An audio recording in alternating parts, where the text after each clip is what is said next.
তো high everyone, এগুলো তোমাদের fourth semester Calcutta University English honours DSC 5 এর মক টেস্ট মানে দিচ্ছি। অ্যান্ড এমনিতে বেসিক্যালি অনেকটা লেট করে ফেলেছি আমি, ওই কারণের জন্য তোমাদের আমি কালকে ডিএসসি 7 দিয়ে দেবো সকালের দিকে, আর রাতের দিকে হচ্ছে কি বা এমন টাইমে কালকে ডিএসসি 6টা দিয়ে দেবো, তারপরের দিন ডিএসসি 8টাও পোস্ট করে দেবো। এবং ডিএসসি 5 এর যে কোশ্চেন্স প্যাটার্ন বা কেমন ধরনের কোশ্চেন্স আসতে পারে, যারা একটা করবে তারা কোন কোশ্চেন্সগুলো করবে এবং দুটো করলে কোন কোশ্চেন্সগুলো করবে, বা যদি ভালো মার্কস পেতে চাও তাহলে কতগুলো কোশ্চেন্স করতে হবে না হবে, দেন সেটা একটুখানি বলে দিই। তোমাদের 4টে পেপার আছে ডিএসসি 5, 6, 7, 8। তো প্রত্যেকটা পেপারের কিন্তু প্ল্যানিং কিছু আলাদা থাকে, বা কোশ্চেন্স যেভাবে আসে সেটাও কিন্তু আলাদা বা ডিফারেন্ট টাইপের হয়। এর আগের বারে যে মক টেস্টটা পোস্ট করা হয়েছিল বা ইউটিউবে যতগুলো সাজেশন, শর্ট সাজেশন পোস্ট করা হয়েছিল, ডিএসসি 5 থেকে কিন্তু খুব একটা সুবিধার কমন কেউ পায়নি কিন্তু। একটু জাস্ট ক্লিয়ার করে দিলাম, তার কারণ ডিএসসি 5টা একটুখানি গোলমেলে টাইপের হয়। ডিএসসি 5 এর একদম সচরাচর যে প্যাটার্নটা আমি লক্ষ্য করলাম আগের বছরের প্রশ্ন থ্রুতে, ডিএসসি 5 এ বেসিক্যালি একটা প্রিভিয়াস ইয়ারের প্রশ্ন দেয়, আর একটা হচ্ছে কি ওরা নতুন প্রশ্ন ইন্ট্রোডিউস করে বেসিক্যালি। তো সেই বেসিসে আমি তোমাদের মোস্ট ইম্পর্টেন্ট প্রশ্নগুলো বলবো এবং একটা একটা করে বলে দেবো। বাট তার আগে আমি তোমাদের জাস্ট 1 মিনিট বা আর 1 মিনিট তোমাদের একটাখানি জাস্ট মোস্ট ইম্পর্টেন্ট একটা জিনিস বলে দিই। সেটা হচ্ছে কি, তোমরা সবাই জানো যে তোমাদের ডিএসসি 5 এর কিন্তু সিলেবাস চেঞ্জ করেছিল। সিলেবাস আহামরি কিছু চেঞ্জ করেনি, ডিএসসি 5 এর এই আবোল তাবোলের একটা সেকশন চেঞ্জ করেছে। তোমাদের কাছে বেসিক্যালি আবোল তাবোলের আগে যে সিলেবাসটা ছিল সেখানটায় সত্যজিৎ রায়ের আবোল তাবোলের ট্রান্সলেশন ভার্সনটা পড়তে হতো। বাট এবারে নতুন সিলেবাস অনুযায়ী তোমাদের কিন্তু সুকান্ত চৌধুরীর ট্রান্সলেশন ভার্সনটা পড়তে হবে আবোল তাবোলের। এবার এই কোন কোন কবিতাগুলো পড়তে হবে বা কোন কোন কবিতাগুলো অ্যান্সার্সের মধ্যে রাখতে হবে সেটা কিন্তু এখানটায় মেনশনস করা আছে। এই কবিতাগুলোই বেসিক্যালি তোমাদেরকে আবোল তাবোলের জন্য পড়তে হবে, এবং সেটা সুকান্ত চৌধুরীর। তোমাদের ম্যাক্সিমাম জনের কাছে হয়তো এই কবিতা বা এই পিডিএফটা থাকতে পারে। একটুখানি বলে দিই, এই পিডিএফটা কিন্তু হচ্ছে কি সত্যজিৎ রায়ের ট্রান্সলেটেড ভার্সন। এটা আগে ছিল, বাট নতুন সিলেবাস অনুযায়ী কিন্তু তোমাদেরকে সুকান্ত চৌধুরীর ট্রান্সলেটেড ভার্সনটা পড়তে হবে। কী কী ডিফারেন্স আছে, যেমন খিচুড়ি কবিতাটা দেখবে তোমাদের ইংলিশে যেহেতু লিখতে হবে বা কবিতার রেফারেন্সগুলো দিতে হবে, তো খিচুড়ি কবিতাটা ইংলিশে এখানটায় যেমনভাবে লেখা, সুকান্ত চৌধুরীর খিচুড়ি কবিতা তার নাম দেওয়া হয়েছিল বা দিয়েছেন উনি হচপচ বলে। বাট মানে তোমার সত্যজিৎ রায়ের ট্রান্সলেটেড ভার্সানে টু মাচ বলে। তো বেসিক্যালি এই ভার্সানটা কিন্তু চলবে না, মার্কস কাটতে পারে। তার কারণ সিলেবাস স্পষ্ট মেনশনস করা আছে যে selected poems from Abol Tabol translation Sukanta Chowdhury. তো এই জিনিসটা একটুখানি খেয়াল রেখো। তোমরা জাস্ট মোটামুটি হচ্ছে কি, আমি তোমাদের গ্রুপটাতে এই কবিতার পিডিএফটা দিয়ে দেবো খানি, সুকান্ত চৌধুরীর ট্রান্সলেটেড ভার্সনের যে পিডিএফটা, মানে এতগুলো যে এই যে সিলেবাসের মধ্যে যেগুলো মেনশনস করা আছে এই সমস্ত কবিতার সুকান্ত চৌধুরীর ট্রান্সলেটেড ভার্সনটা দিয়ে দেবো। এখানটায় যে কবিতাগুলো আছে যেটা সত্যজিৎ রায়ের ট্রান্সলেটেড ভার্সন, ওটা কিন্তু পড়লে চলবে না, কারণ সিলেবাসে মেনশনস করে দিয়েছে। হয়তো মার্কস কাটবে না, বাট তাও ঠিক নেই, সিলেবাস অনুযায়ী কিন্তু তোমাদের খাওয়া দেখতে পারে। এটা একটা জিনিস। এবং আর একটা জিনিস, সেটা হচ্ছে কি তোমাদের ফিফথ সেমিস্টার কিন্তু অনেকটা বড় সিলেবাস, ফোর্থ সেমিস্টারের থেকে অনেকটা বড় সিলেবাস। তো সেক্ষেত্রে কেউ যদি ফিফথ সেমিস্টারে পড়তে চাও তাহলে হচ্ছে কি আমাকে এই নাম্বারে হোয়াটসঅ্যাপ করতে পারো। আমি আর ডিটেলস বলছি না। বেসিক্যালি এর আগের বারে ফিফথ সেমিস্টারের প্রত্যেকটা পেপারে ইন্ডিভিজুয়াল অনেকেই 80% উপরে মার্কস পেয়েছিল, তুমি নিশ্চিন্তে পড়তে পারো। কী কী প্রোভাইড করা হবে এখানটা সমস্ত কিছু মেনশনস করা আছে, এবং ফিজের ব্যাপারটাও এখানটা মেনশনস করা আছে। যারা পড়তে চাও আফটার পরীক্ষা নেক্সট টাইম তোমরা কিন্তু এই নাম্বার একটুখানি হোয়াটসঅ্যাপ করে নিতে পারো বা কল করে নিতে পারো। তো চলো এবার ডিএসসি 5-এরটা কোশ্চেন্সগুলো বলি। ইউটিউবে কিছু সমস্যা হচ্ছে। সমস্যাটা হচ্ছে কি যে কিছু দাদা আছে বেশ বদমাইশি করছে। ইউজুয়ালি আমি হচ্ছে কি সাজেশনের মধ্যে যে প্রশ্নগুলো রাখি সেই প্রশ্নগুলোই পরবর্তীকালে মক টেস্টে দিই। ফার্স্ট দুটো প্রশ্নই থাকে বেসিক্যালি। তো এই জিনিসটা হচ্ছে কি তোমরা যেমন জানো তেমন ইউটিউবের অনেক দাদা বা সিনিয়র দাদারাও জানে।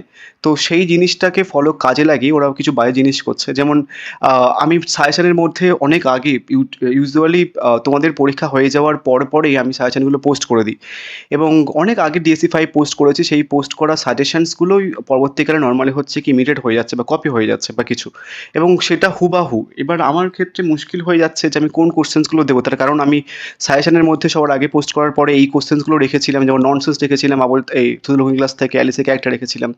ইভেন তো শুধু তাই নয়, আমি তোমাকে আবোল তাবোল থেকে দেখাচ্ছি, টাইটেল রেখেছিলাম, এটা রেখেছিলাম। তো এই সব পরপর, ইভেন তো টিন থেকে এটা রেখেছিলাম ফার্স্ট, এটা রেখেছিলাম সেকেন্ড, এবং ইয়েটিটা রেখেছিলাম 3 নম্বরে। শুধু তাই নয়, তোমরা যদি একটুখানি খেয়াল করে দেখো দ্য হাউন্ড অফ দ্য ব্যাসকারভিল থেকে সাজেশনের মধ্যে যে প্রশ্নগুলো পরপর ছিল সেই প্রশ্নগুলো পরপর ইমিডিয়েট হয়ে গেছে। দেন এটা একটুখানি ক্লিয়ার করে দিলাম। আমি চাই না যে তোমাদের মধ্যে আমাকে নিয়ে কোনো কনফিউশন তৈরি হোক বা কিছু। তার কারণ অনেকে ইউটিউব চ্যানেল আছে, তো সেক্ষেত্রে তারা একটা কিছু বলে দিলে তোমরা তাতে বিশ্বাস করবে, তো একটা সমস্যা ক্রিয়েট হতে পারে। যাই হোক, এবার ডিএসসি 5-এ কোন কোন প্রশ্নগুলো করতে হবে এবং কিছু প্ল্যানিং বলবো, সেটা তোমরা ভালো করে শোনো। এবং মাস্ট তোমরা কিন্তু মাথায় রেখো যে আবোল তাবোলের কী কী চেঞ্জেসগুলো এসছে। আদারে কিন্তু একটা 15 মার্কসের প্রশ্ন পুরো কাটা যাবে, পুরো কেটে দিতে পারে, ঠিক আছে? কারণ সিলেবাস অনুযায়ী কিন্তু সুকান্ত চৌধুরী ট্রান্সলেট ভাষাটা পড়তে হবে। আহ, এবার আসি হচ্ছে কি তোমাদের ডিএসসি 5-এর কোন কোশ্চেন্সগুলো পড়বে। আমি একটা একটা করে বলবো এবং প্ল্যানিংটাও বলবো কিভাবে কি করবে না করবে। দেখো, এখান থেকে মোস্ট ইম্পর্টেন্ট প্রশ্ন এবারের জন্য ননসেন্স লিটারেচার, এবং সেটাকে ঘুরিয়ে ফিরিয়ে বলতে পারে যে assess the Lewis Carroll combinations of religion fantasy in through the looking glass, বা হচ্ছে কি বলতে পারে চিলড্রেন লিটারেচার বা সিম্বলটা। এটা বিশাল বিশাল ইম্পর্টেন্ট এবারের জন্য কাইন্ড অফ। তো তোমরা যদি চাও একটা করতে চাইলে তাহলে এর দাগের প্রশ্নটা কিন্তু এখন থেকে ভালো করে রেডি করতে পারো। মোস্ট অফ দ্য টাইম এখান থেকে দুটো করলে হয়ে যাবে, তাও তোমরা হচ্ছে যারা একটা করছো এখান থেকে এই প্রশ্নটা ভালো করে রেডি করবে, ঠিক আছে? নেক্সট আরেকটা প্রশ্ন রেখেছি 2 দাগে, সেটা হচ্ছে কি অ্যালিসের ক্যারেক্টারটা, বা বলতে পারে কিভাবে describe briefly any 3 characters that Alice meets in the fantasy world. মানে অ্যালিস বেসিক্যালি ফ্যান্টাসি ওয়ার্ল্ডের মধ্যে কোন কোন ক্যারেক্টারের সাথে মিট করেছিল, দেন সেগুলোই বেসিক্যালি তুমি অ্যালিসের ক্যারেক্টারটা পড়ার সময় ওগুলো হয়ে যাবে। এবার তোমরা যখন এই অ্যান্সারটা পড়বে যে কোন কোন ক্যারেক্টারের সাথে অ্যালিস মিস করেছিল বা অ্যালিসের ক্যারেক্টার, তো অ্যালিসের ক্যারেক্টার ডিসকাস করার সময় দেখবে অনেকগুলো ক্যারেক্টার কথা আসবে। তো সেইগুলোই কিন্তু তোমাদের 5 মার্কসের জন্য দেবে। আমি আর ওটা সেপারেটলি 5 মার্কসের জন্য দিচ্ছি না। তোমরা কিন্তু সিম্বল পড়ার সময় বা ননসেন্স লিটারেচার অ্যান্সার্সটা পড়ার সময় কিন্তু ওই সমস্ত ক্যারেক্টার পাবে। Red Queen, White Queen, Humpty Dumpty, বা হচ্ছে কি তোমার ইউনিকর্ন, ওই সমস্ত ক্যারেক্টারগুলো কিন্তু পাবে। ওগুলো কিন্তু 5 মার্কের জন্য আসতে পারে। আমি আর সেপারেটলি দিচ্ছি না, এক্সট্রা কোশ্চেন্স দিয়ে লাভ নেই, ওটা দিয়ে কিন্তু হয়ে যাবে। এবার দেখো ঘুরিয়ে আসতে পারে, সেটা হচ্ছে কি describe the mirror world that Alice travels to the through into Lewis Carroll through looking glass, বা বলতে পারে স্টোরি অফ গ্রোয়িং আপ। এই দুটো কোশ্চেন্স করলে এখান থেকে হয়ে যাবে। বারবার বলছি এই পেপারের সিনারিও কিন্তু একটু আলাদা হয়, তার কারণ এর আগের বারে যে মক টেস্টগুলো পোস্ট করা হয়েছিল গোটা ইউটিউব, ইভেন আমিও সেখানটা কিন্তু খুব একটা বেশি সুবিধা করতে পারিনি মক টেস্টের থ্রুতে। তো সেক্ষেত্রে এই পেপারটার জন্য চেষ্টা করো যে দুটো করে কোশ্চেন্স করা, বা যতটুকু দেওয়া হয় ততটুকু করার। আদারওয়াইজ সমস্যার মধ্যে পড়তে হতে পারে, বাট তাও এবারের জন্য সব থেকে বেশি ইম্পর্টেন্ট প্রশ্ন কিন্তু এটা। নেক্সট রেখেছি সেটা হচ্ছে কি যে আবোল তাবোল থেকে। আবোল তাবোল থেকে কি কোশ্চেন্স করবে দেখো। আবোল তাবোলের ফার্স্ট ইম্পর্টেন্ট প্রশ্নটা যেটা আমি সাজেশনের মধ্যে রেখেও ছিলাম, সেটা হচ্ছে কি এই প্রশ্নটা the poems of Abol Tabol serious intention beneath the fun and laughter. Next ঘুরে আসতে পারে Abol Tabol is satire on contemporary Indian society, বা বলতে পারে coming of the few images used by Sukumar Ray in Abol Tabol, বা বলতে পারে Abol Tabol as a satire hidden beneath a world of fantasy with reference to poems, বা বলতে পারে স্যাটার অন কর্নার ইন্ডিয়া, বা বলতে পারে comment of major features of nonsense rhyme with reference to Abul Tabul, বা বলতে পারে Abul Tabul is as a satirical commentary on the colonial society of early 20th century Bangala. Next হচ্ছে কি বলতে পারে discuss the social and political স্যাটার hidden beneath the poems আবল তাবল, বা টাইটেলটা। তো এখান থেকেও যদি দুটো প্রশ্ন দিয়ে রেখেছি আমি, বাট এখান থেকে এই প্রশ্নটা করলেও কিন্তু হয়ে যাবে। এখান থেকে একটা প্রশ্ন আমি দিয়ে দিলাম। নেক্সট আরেকটা প্রশ্ন সেটা হচ্ছে কি ক্যারেক্টার্সগুলো। ধরো কোনো একটা পোয়েম দিয়ে দিল, বা হচ্ছে কি সেই পোয়েমের ক্যারেক্টারগুলো বলে দিল, বা কিভাবে হচ্ছে কি আবোল তাবোল উনি ক্যারেক্টারগুলো পোর্ট্রেট করেছেন বা ডিপিক্টেড করেছেন, মানে উপস্থাপিত করেছেন, সেভাবে কিন্তু ঘুরে ফিরে দিতে পারে। এবং সেখানটায় ল্যাঙ্গুয়েজের পয়েন্ট অফ ভিউ আসবে, বা হচপচ দিয়ে দিল। এবার এখানটা একটুখানি যেটা বলছিলাম তোমাদের, বেসিক্যালি হচ্ছে কি সুকান্ত চৌধুরীর যে ট্রান্সলেটেড ভার্সান, সেই ভার্সানে খিচুড়ি কবিতার নাম উনি দিয়েছেন হচপচ বলে, কিন্তু সত্যজিৎ রায়ের ট্রান্সলেটেড ভার্সানে তুমি স্টু মাছ বলে পাবে। তো বেসিক্যালি সিলেবাস যেটা মেনশনস করা আছে ওটাই করার চেষ্টা করো, আদারওয়াইজ কিন্তু সমস্যায় পড়তে পারে বা মার্কস খেয়ে নিতে পারে। তাহলে এখান থেকেও একটা প্রশ্ন দিয়ে দিলাম, এটা মোস্ট ইম্পর্টেন্ট প্রশ্ন, এটা ভালো করে করবে। আর কিছু না করলেও চলবে, এটা না করলেও চলবে, বাট একটুখানি দেখে রাখো। নেক্সট আসছে হচ্ছে কি পরের টপিকটা, সেটা হচ্ছে কি এই টপিকটা। এখান থেকে মোস্ট ইম্পর্টেন্ট প্রশ্ন হচ্ছে কি টিনটিনের ক্যারেক্টারটা। টিনটিনের ক্যারেক্টারটাকে একটুখানি ঘুরিয়ে ফিরে Tintin discuss Tintin as an idol heroic figure, বা বলতে পারে importance of Tintin and Haddock relationship in the narrative, বা বলতে পারে captain hero contribute to the emotional depth of story. এটা ইম্পর্টেন্ট, এবং দুটোর মধ্যে কোনটা আগে করবে সেটা হচ্ছে কি এই প্রশ্নটা আগে করবে। যারা একটা করছো, যেটা একটা একটা করে বলছি, দেন সেটাই রেডি করো। আশা করছি খুব একটা সমস্যা হবে না।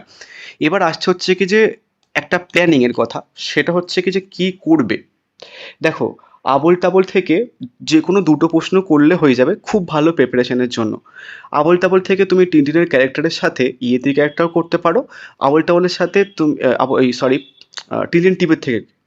টিনটিন টিবেট থেকে তুমি টিনটিনের ক্যারেক্টার আর হচ্ছে কি ইয়েতির ক্যারেক্টারও করতে পারো, তাহলেও একটা কমন পেয়ে যাবে। প্লাস টিনটিনের ক্যারেক্টারের সাথে তুমি দেখবে রেস্কিউ অ্যান্ড এক্সপিডিশন বলে একটা প্রশ্ন আছে, ওটা করলে হয়ে যাবে। অনেকে গ্রুপে জিজ্ঞাসা করছে, দাদা আমি তো ইয়েতি করি তাহলে কি করব? দেখো তুমি যদি ইয়েতি না করে থাকো, যদি টিনটিন করো আর রেস্কিউ অ্যান্ড এক্সপিডিশনস করো তাহলেও কিন্তু হবে। যদি মনে করো যে আমি ইয়েতিটা করা হয়নি, তাহলে ওইটার দিকে যেতে পারো। আদারওয়াইজ যদি ভাবো যে না টিনটিনের ইয়েতি করবো, সেটাও কিন্তু হয়ে যাবে। বেসিক্যালি আমি টিনটিনের সাথে রেস্কিউ অ্যান্ড এক্সপিডিশনই রাখছিলাম, বাট বেসিক্যালি এটাকে আমাকে রাখতে হতো ইয়েতি। ইয়েতিও কাইন্ড অফ একটা ইম্পর্টেন্ট একটা প্রশ্ন, বাট ইয়েতি এটা আগেবারে 5 মার্কসের জন্য পড়েছে, তাই আমি আবার রেখে দিলাম এখানটায়। তাহলে তুমি যে কোনো একটা দিকে স্ট্রিক্ট থাকতে পারো, হয় টিনটিনের সাথে তুমি ইয়েতি করো, বা টিনটিনের সাথে তুমি হচ্ছে রেস্কিউ অ্যান্ড এক্সপিডিশনস করো, যেটা থিম রিলেটেড প্রশ্ন, তাহলে কিন্তু হবে। বোঝা গেছে? এবং কিভাবে প্রশ্নটা ঘুরে ফিরে আসতে পারে একটুখানি দেখে নিও। যেমন ইয়েতির ক্যারেক্টারটাকে ঘুরিয়ে ফিরে বলতে পারো সেটিংটা লেখো, বা হিমালয়ান ল্যান্ডস্কেপটা লেখো, বা কীভাবে উনি হিউম্যান ইউজ করেছেন থ্রু দিস অ্যানিমেল, এটাও কিন্তু ইম্পর্টেন্ট। তো একটুখানি টিনটিন থেকে দুটো করে নিতে পারো, বাট টিনটিন থেকে এবারের জন্য সব থেকে বেশি ইম্পর্টেন্ট প্রশ্ন হচ্ছে কি টিনটিনের ক্যারেক্টারটা। এবার আসি হচ্ছে কি যে আহ, এই পোর্শনটা দ্য হান্ট অফ দ্য ব্যাসকারভিলস থেকে। এখান থেকে আমি 3টে প্রশ্ন রেখেছি বটে, বাট বেসিক্যালি আমি তোমাদের করতে বলবো এখান থেকে দুটো। দেখো বাদবাকি 3টে সেকশন থেকে তোমাদের আমি একটা একটা করে বলেছি, এবং সেই একটা একটা করলে হয়তো খুব একটা অসুবিধা হবে না। টিন থেকে আমি প্ল্যানিং বলে দিয়েছি। বাট এই সেকশনটা একটুখানি ক্রিটিক্যাল টাইপের, তার কারণ এই সেকশনে আগের বারে আমি দুটোই প্রশ্ন লিখেছিলাম, একটা প্রশ্ন কমন পড়েছিল, একটা প্রশ্ন কমন পড়েনি। তো সেই জন্য একটুখানি চিন্তার বিষয় এটা। বাট এবারের জন্য এই ধারণা অফ দ্য ব্যাসকারভিলস থেকে মোস্ট ইম্পর্টেন্ট প্রশ্ন হচ্ছে কি এই প্রশ্নটা।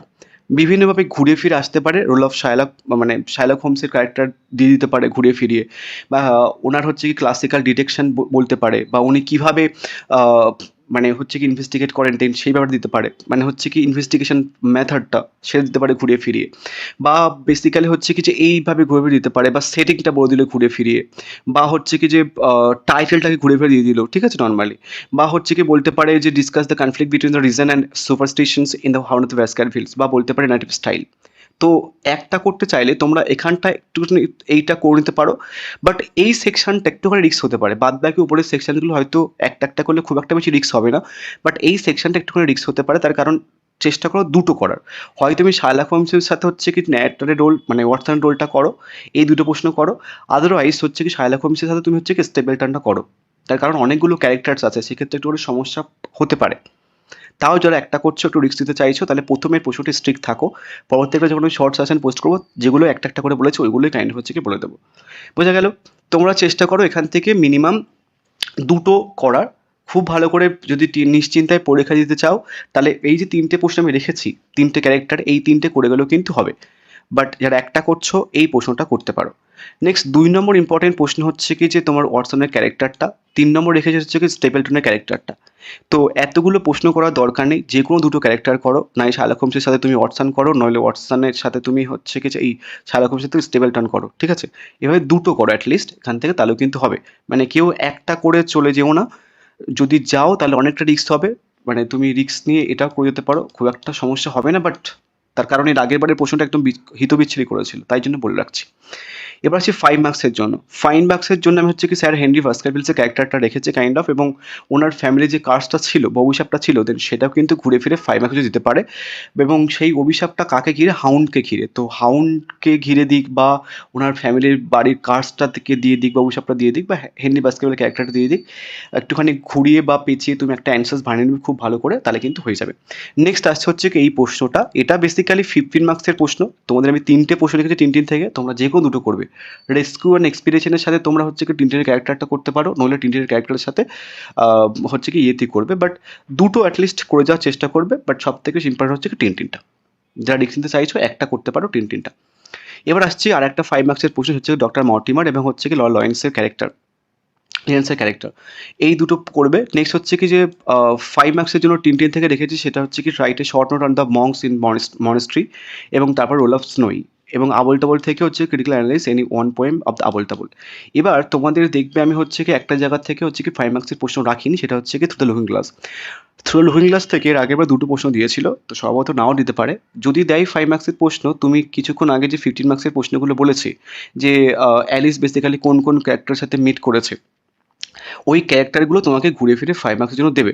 তো বেসিক্যালি ওখান থেকে পড়ে নিলে আর সেপারেটলি 5 মার্কসের করার দরকার নেই। জাস্ট কি করবে, তুমি যে অ্যানসারসটা মুখস্থ করেছো সেটার ইন্ট্রোডাকশনসটা ভালো করে মুখস্থ করে রাখবে, আর ক্যারেক্টারের জন্য জাস্ট ২-৪ টে কথা বললেই কিন্তু হয়ে যাবে, একদম সলিড 5 মার্কস হয়ে যাবে। তো সেপারেটলি আমি আর কোনো 5 মার্কসের প্রশ্ন রাখছি না। থ্রু লুকিং গ্লাস থেকে তোমরা ওখানটাতে একটু দেখে নিও। যাই হোক, একটুখানি যেটা বললাম একটুখানি খেয়াল রেখো, এই বদমাইশিটা ইউটিউবে ব্যাপারটা হচ্ছে সেটা শুধু ডিএসসি 5 বলেই নয়, আমার যেহেতু লেট হচ্ছে এই বদমাইশিগুলো বেসিক্যালি হচ্ছে কি যে সবগুলো পেপার ক্ষেত্রেই করা হচ্ছে। তো একটুখানি খেয়াল রেখো মানে ব্যাপারটা, তাহলেই হবে। So thank you so much. এবং কেউ যদি 5th সেমিস্টারে পড়তে চাও তাহলে কিন্তু নরমালি এই নাম্বারে হোয়াটসঅ্যাপ করতে পারো। তোমাদের 5th সেমিস্টারের রেজাল্ট, এর আগের বারের রেজাল্ট যারা পড়েছিল তাদের রেজাল্ট গ্রুপে পোস্ট করা আছে, এই কমিউনিটি পোস্টে পোস্ট করে দেখতে পারো। গোটা ইউটিউব কমিউনিটিতে সবার মানে যতগুলো ব্যাচ পড়ান বা যারা পড়ান, বেসিক্যালি সেম 5 এ প্রত্যেকটা পেপারে বলতে গেলে হাইয়েস্ট মার্ক তুলেছিল। মানে অন্য ব্যাচে 70% ওঠেনি, বাট আমার ব্যাচ থেকে অনেকে 80% মার্কস পেয়েছিল। So thank you so much. কেউ যদি পড়তে চাও এই নাম্বার হোয়াটসঅ্যাপ করতে পারো, এবং কালকে তোমাদের সকালবেলা ডিএসসি 7 দেবো এবং সন্ধ্যের দিকে ডিএসসি 6 দিয়ে দেবো।